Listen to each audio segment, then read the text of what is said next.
We'll sell Dad's house, put him in a cheap nursing home, and pocket the rest. My name is Robert Thompson. I'm 71 years old, and I just heard my daughter Jessica say those exact words to her husband Michael through my phone. She thought she'd hung up our call, but the line stayed open. I sat in my kitchen in Austin, Texas, listening to them plan my future like I was already dead. Social services will believe anything we tell them, Michael's voice came through clear as day. Old man living alone, probably unsafe. We just need to make it sound convincing. Jessica laughed, a sound that chilled me to the bone. Dad's house is worth $400,000. Even after we pay for the cheapest nursing facility we can find, we'll have plenty left over for our mortgage payments. I'd raised this girl, changed her diapers, walked her to school every morning for 6 years after her mother Helen died. Now she was plotting to steal my home and warehouse me somewhere I'd rot away. The key is getting guardianship, Michael continued. Once we have legal control, he can't fight us on anything. My hand found the record button on my phone, something my neighbor's grandson had taught me last year when I complained about telemarketers. I kept listening, kept recording while my heart hammered against my ribs. If you're fascinated by stories of family betrayal and elderly people fighting back against those who underestimate them, hit that like button and subscribe to this channel right now. Every day brings completely new stories, each one more gripping than the last. I already called social services once, Jessica said. Told them I was worried about his mental state. They said they'd send someone to do a wellness check. Perfect, we'll build a case. Memory problems, can't take care of himself, unsafe living conditions. I looked around my spotless kitchen, at the bills I'd organized that morning, the grocery list I'd written in neat handwriting. Nothing wrong with my mind or my house, but I understood now why Jessica had been asking strange questions during our weekly calls, testing me, looking for ammunition. The social worker I talked to seemed sympathetic, Jessica said. Linda Carter. She sounded like she'd work with us. Linda Carter, I knew that name. We'd served together on the church fundraising committee 3 years back. Good woman, tough but fair. Once Dad's tucked away somewhere, Michael said, we can sell the house fast. Cash offer, no inspections. Be done with this whole mess. Mess. That's what 43 years in the same house meant to them. What my life with Helen meant. What raising Jessica as a single father meant. I hung up the phone and sat in the silence. Outside, the Texas sun was setting, painting my backyard golden. This house held every memory I had of my wife. Every Christmas morning with Jessica as a little girl.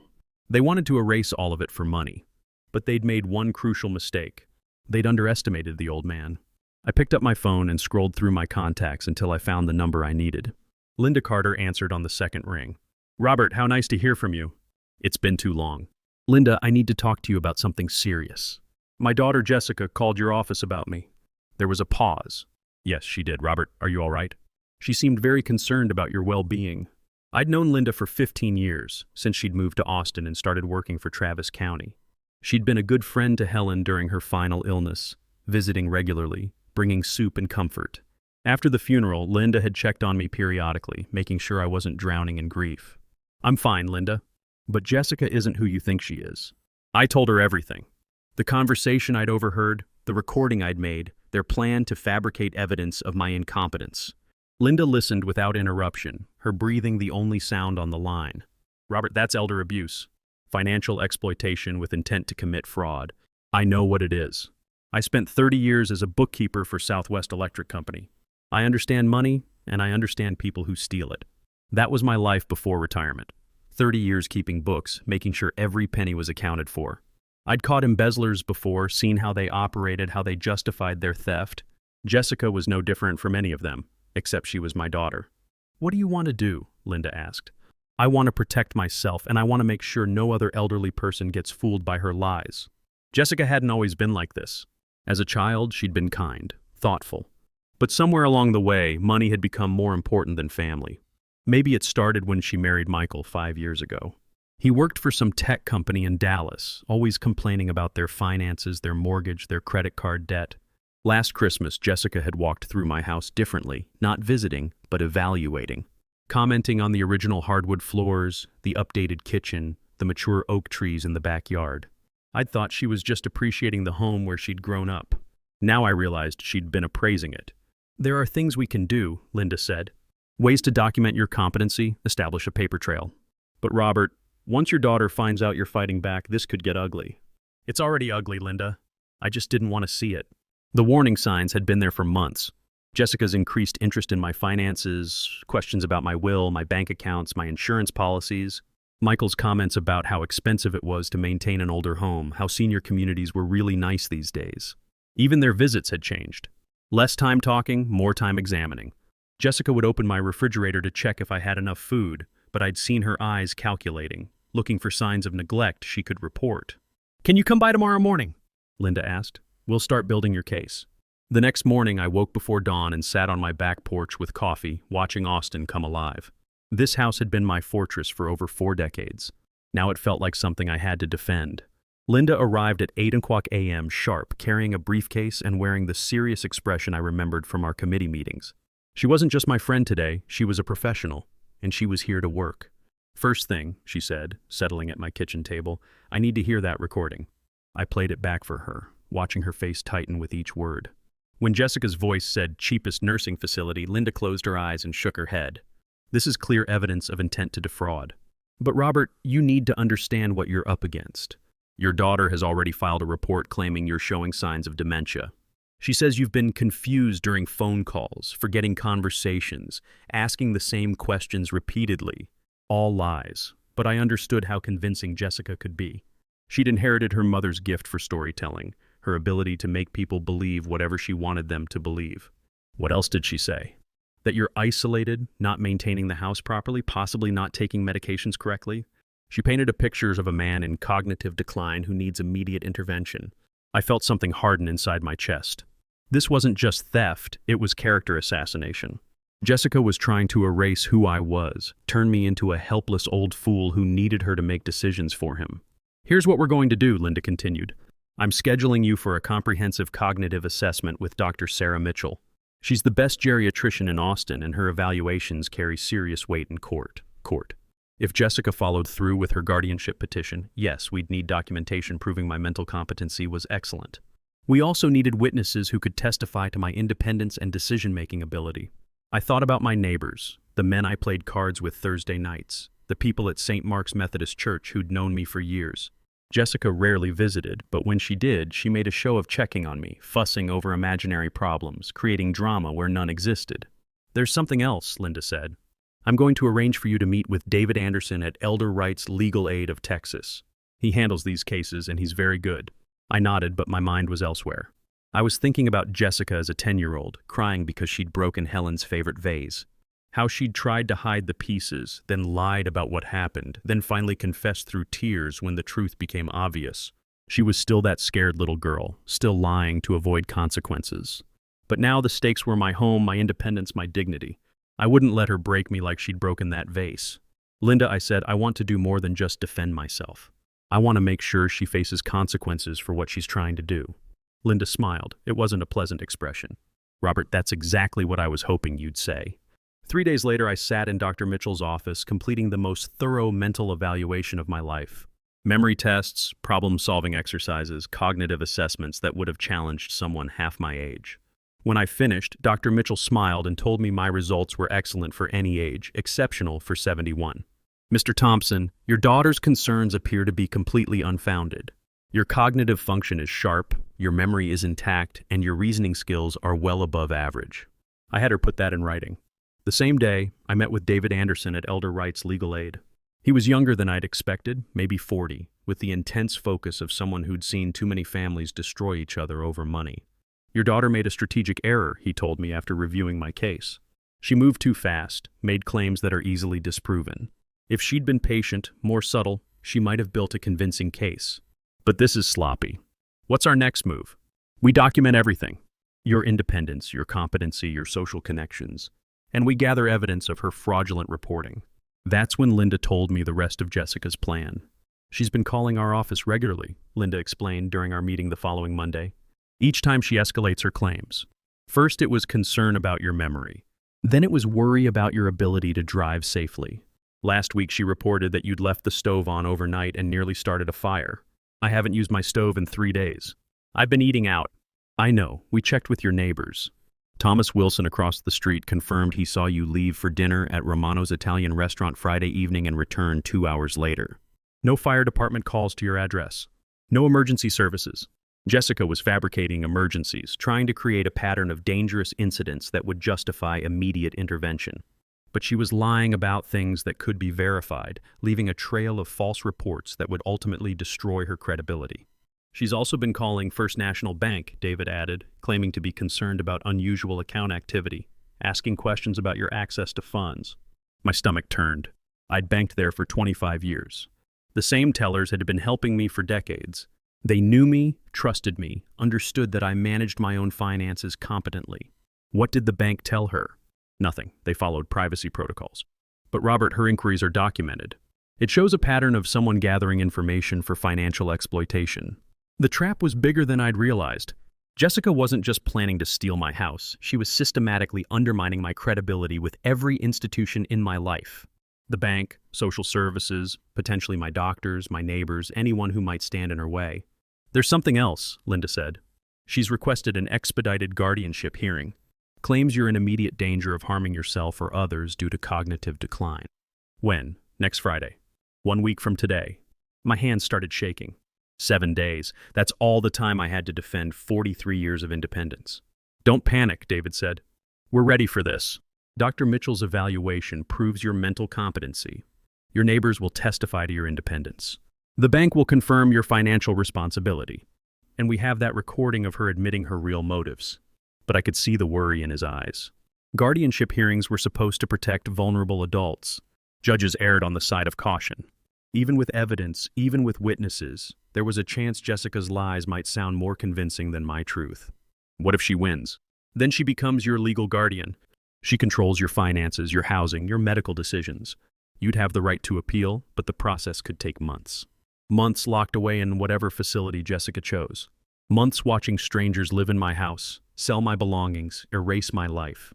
David, I said, I need you to understand something. I'd rather fight this battle and lose than give up without trying. He nodded. Then we fight. But Robert, we fight smart. And we make sure that when this is over, your daughter faces consequences for what she's tried to do.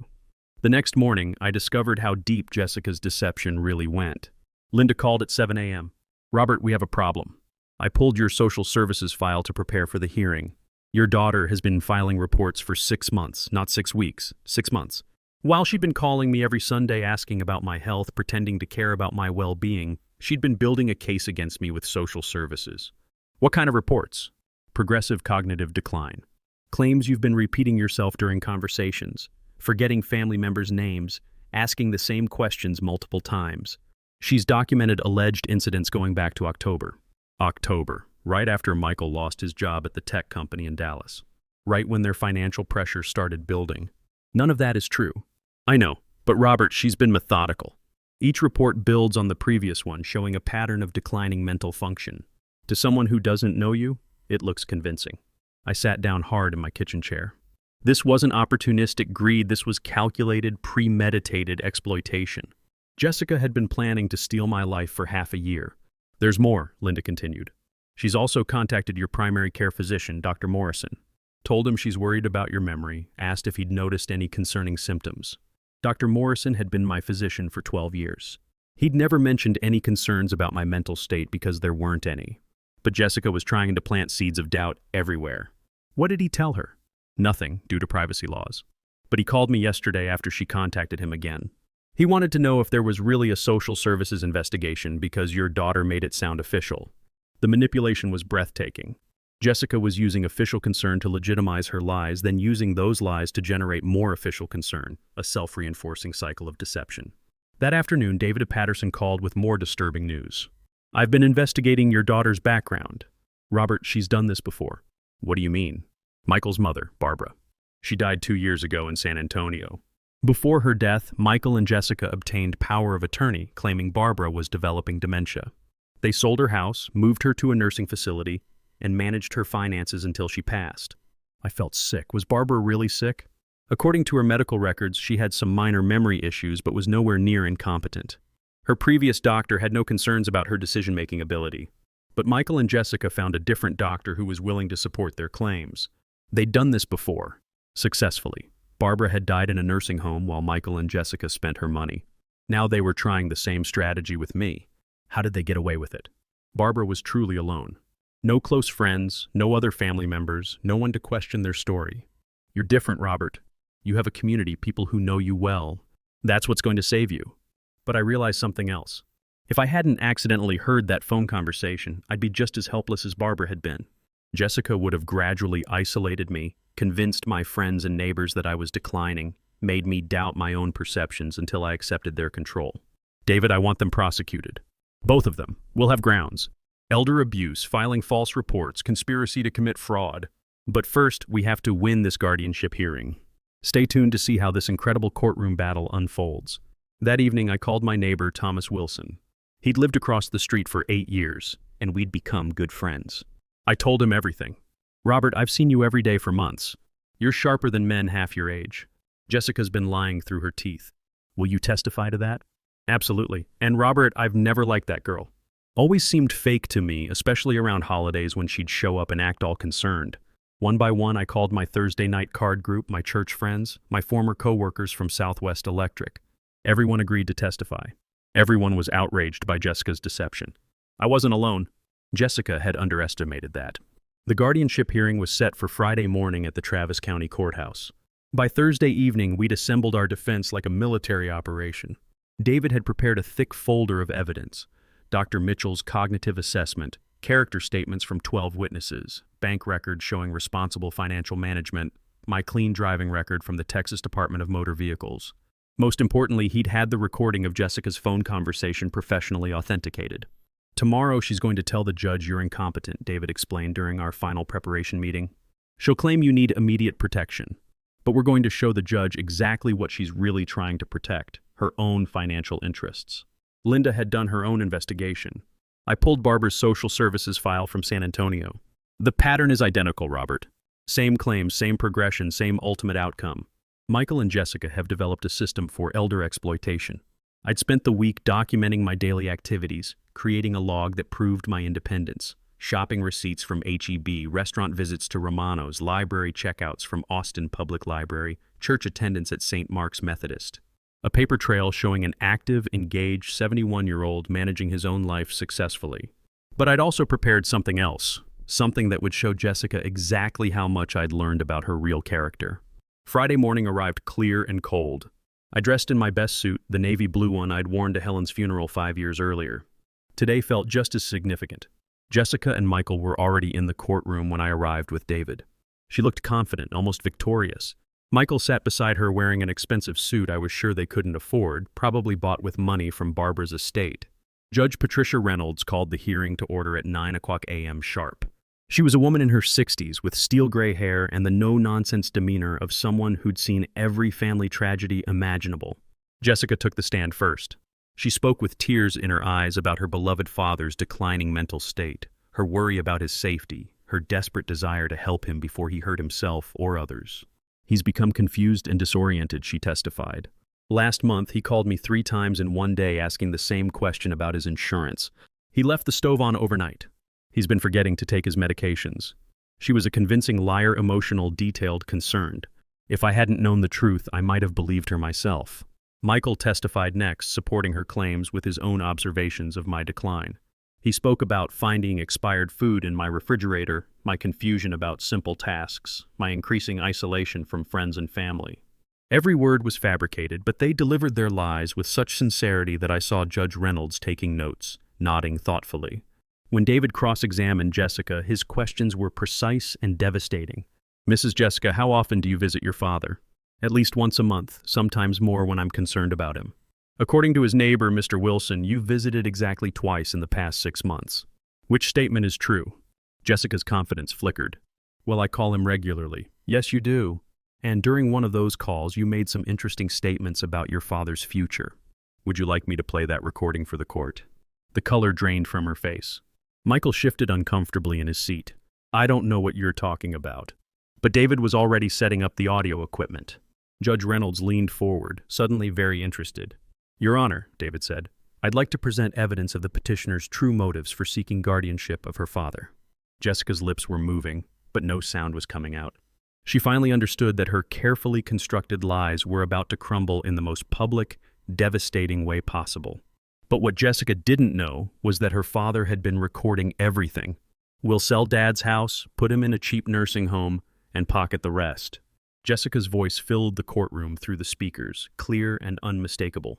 Judge Reynolds's expression hardened with each word of the conversation. Social services will believe anything we tell them. Old man living alone, probably unsafe.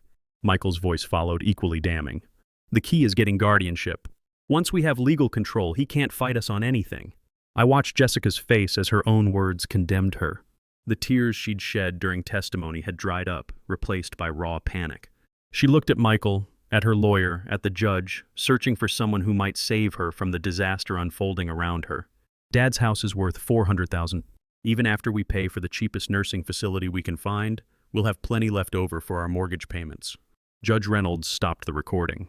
The courtroom was silent except for the soft clicking of the court reporter's machine. "Mrs. Jessica," the judge said, her voice like ice, "do you recognize those voices?" Jessica opened her mouth, but nothing came out. Her lawyer whispered urgently in her ear, but she just stared at the speakers as if they might somehow take back what they'd revealed. "Your Honor," David said, "the petitioner has filed false reports with social services for 6 months, fabricating incidents of cognitive decline and safety concerns. This is not a daughter trying to protect her father. This is a criminal conspiracy to commit elder abuse and financial exploitation." "I object." Jessica's lawyer finally found his voice. "This recording was obtained without consent." "In Texas," Judge Reynolds interrupted, "single-party consent is sufficient for recording phone conversations." "The objection is overruled." Linda stood up in the gallery. "Your Honor, I am Linda Carter, the social services supervisor who received the petitioner's false reports. We verified that every incident she described was fabricated. The Austin Fire Department has no record of emergency calls to Mr. Thompson's address. His neighbors confirm none of the alleged safety incidents occurred." Jessica slumped in her chair as if the air had been let out of her. Michael was staring at his hands, probably calculating how many years they might spend in prison. "Furthermore," David continued, "we've discovered this is not the first time the petitioners have attempted this scheme. Michael's mother, Barbara, was subjected to identical false claims before her death 2 years ago in San Antonio." Judge Reynolds looked at Jessica with undisguised disgust. "Petition for guardianship is denied." "Mr. Thompson, you are clearly competent to manage your own affairs." "Bailiff, please escort these individuals out of my courtroom before I hold them in contempt." As Jessica and Michael were led away, I heard her voice one last time. "Dad, please. This is all a misunderstanding. We were just trying to help, still lying." Even caught red-handed with evidence of her conspiracy, she couldn't admit what she'd done. Judge Reynolds turned to me. "Mr. Thompson, I apologize that you had to endure this ordeal. Your daughter's actions represent a serious abuse of the legal system and a betrayal of family trust." Outside the courthouse, David shook my hand. "Robert, that recording saved your life. Without it, her testimony might have been convincing enough." Linda hugged me tight. "I'm so proud of you for fighting back. Too many elderly people just give up when their families turn against them." But the real satisfaction came 3 weeks later. Jessica and Michael were arrested on charges of elder abuse, conspiracy to commit fraud, and filing false reports with government agencies. The Travis County District Attorney's Office was taking their case seriously, especially after discovering the pattern with Barbara. Their lawyer called David, hoping to negotiate a plea deal. Jessica wanted to apologize, to make amends, to somehow repair our relationship. I told David to tell her lawyer exactly what I thought about that. "Some broken things can't be fixed," I said. Jessica and Michael faced criminal charges that resulted in 18 months in jail and 5 years probation. They were ordered to pay restitution for investigation costs and banned from working in healthcare or social services. Their mortgage company foreclosed when Michael lost his job due to his criminal record. Jessica's name was added to the Texas Elder Abuse Registry, ensuring she could never again exploit vulnerable adults. Michael was terminated from his new job when his conviction became public record, and their financial situation collapsed completely under the weight of legal fees and lost income. The house in Round Rock they'd tried to steal my money to save was sold at auction for a fraction of its value, leaving them with nothing but debt and shame. I still live in my house in Austin, tending my garden and playing cards with my Thursday night group. Sometimes I think about the daughter I used to know, the little girl who cried over a broken vase. But that child grew into a woman who tried to break her father's life for money. And some betrayals teach you that the most dangerous enemies are the ones who know exactly how much they can hurt you. If you enjoyed Robert's incredible story of fighting back against family betrayal, please like this video and leave a comment letting me know what you think. Have you ever witnessed elder abuse in your community? Your stories help others recognize the warning signs. And if you haven't subscribed yet, hit that subscribe button and ring the notification bell to get alerts about more gripping stories like this one. Thank you for watching, and I'll see you in the next video.